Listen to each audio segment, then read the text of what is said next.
நல்லா வதங்கிட்டுருக்கு. இப்போ என்ன பண்ணுறோன்னா, இப்போ இது வந்து நான் போட்டது பார்த்திங்கன்னா, வெங்காயம் 4 வெங்காயம், ஒரு 2 பல்லு பெரிய பல்லு பூண்டு உரித்து மிக்சியில் அரைச்சி அந்த கிரேவியை தான் என்ன பண்ணேன்னா, இந்த இப்போ போட்டு எண்ணெயில் வதக்கிட்டுருக்குறேன். நல்லா வதங்கிட்டுருக்கு. இப்போ என்ன பண்ணுறோன்னா, இப்போ இது வந்து நான் போட்டது பார்த்திங்கன்னா, வெங்காயம் 4 வெங்காயம், ஒரு 2 பல்லு பெரிய பல்லு பூண்டு உரித்து மிக்சியில் அரைச்சி அந்த கிரேவியை தான் என்ன பண்ணேன்னா, இந்த இப்போ போட்டு எண்ணெயில் வதக்கி வச்சு அதில் எண்ணெய் ஊற்றி வெங்காயம் பூண்டு அரைச்சதை இதில் சேர்த்துக்க போகிறோம். சேர்த்து நல்லா வதக்கணும். அதாவது வெங்காயமும் பூண்டும் நான் வந்து ஈக்குவலாக எடுத்திருக்கேன்.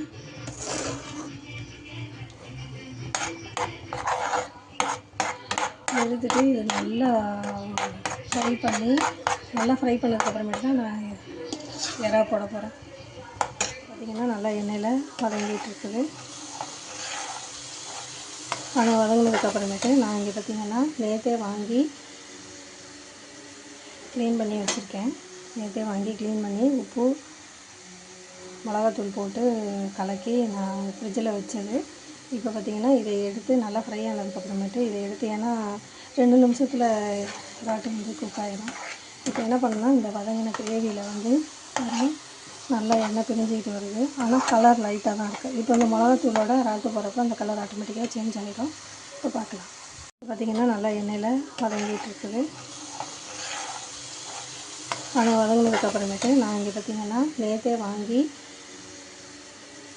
க்ளீன் பண்ணி வச்சுருக்கேன்.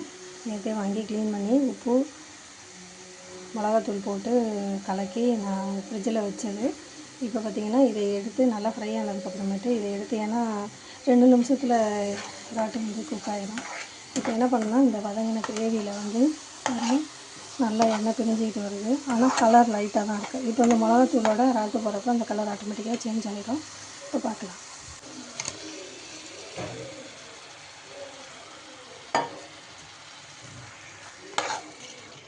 இப்போ நல்லா ஃப்ளேம் ஹையில் வச்சுக்கிட்டு இப்போ நல்லா நம்ம இதை பரட்டணும்.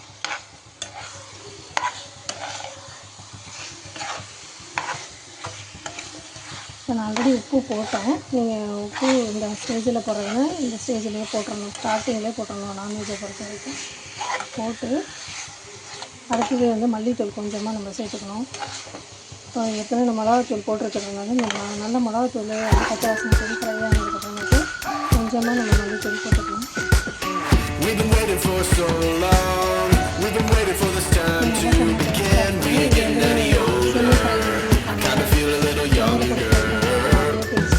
நல்ல ஒரு ஜூஸியாக இருக்கும். பார்த்திங்கன்னா நல்லா எண்ணெயில் வதங்கிட்டு இருக்குது.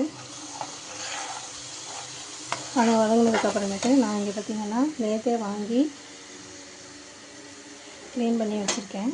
நேற்றே வாங்கி க்ளீன் பண்ணி உப்பு மிளகாத்தூள் போட்டு கலக்கி நான் ஃப்ரிட்ஜில் வச்சது. இப்போ பார்த்திங்கன்னா இதை எடுத்து நல்லா ஃப்ரை ஆனதுக்கப்புறமேட்டு இதை எடுத்து, ஏன்னா 2 நிமிஷத்தில் ராட்டு வந்து குக் ஆகிடும். இப்போ என்ன பண்ணணும்னா, இந்த வதங்கின கிரேவியில் வந்து நல்லா எண்ணெய் பிரிஞ்சிக்கிட்டு வருது. ஆனால் கலர் லைட்டாக தான் இருக்குது. இப்போ இந்த மிளகாத்தூளோட ராட்டு போகிறப்ப அந்த கலர் ஆட்டோமேட்டிக்காக சேஞ்ச் ஆகிடும். இப்போ பார்க்கலாம். ரொம்ப பண்ணுறது ஒரு 10 மினிட்ஸு 15 மினிட்ஸ் தான் டைம் எடுக்கும். எல்லாமே ரெடியாக க்ளீன் பண்ணி ரெடி பண்ணி வச்சுருந்தோம் அப்படின்னா, ராட்டு வாங்கி அப்படியே போட்டு அதுக்கப்புறம் மிளகாத்தூள் போட்டு அப்படியே நம்ம பரட்ட வேண்டியது. இப்போ பார்த்திங்கன்னா நல்லா கொஞ்சம் இந்த இதெல்லாம் திக்காகிடுச்சு. இப்போ லைட்டாக நம்ம தண்ணி தெளிச்சுக்கணும். தண்ணி தெளிச்சதுக்கப்புறமேட்டு மஞ்சத்தூள் போடுறேன். மஞ்சத்தூள் பார்த்திங்கன்னா கொஞ்சமாக போடணும். சோம்புத்தூள் பார்த்திங்கன்னா ஒரு 3/4 ஸ்பூன் போடணும். இதுக்கு சோம்புத்தூள் அதிகமாக போட வேணாம். ஆனால் ஒரு 1/2 ஸ்பூன் வந்து மல்லித்தூள். இது வந்து நல்லா ஃப்ரை ஆகி நல்லா வந்துருச்சு. இதுக்கப்புறமேட்டு நம்ம அப்படியே இறக்க வேண்டியதுதான்.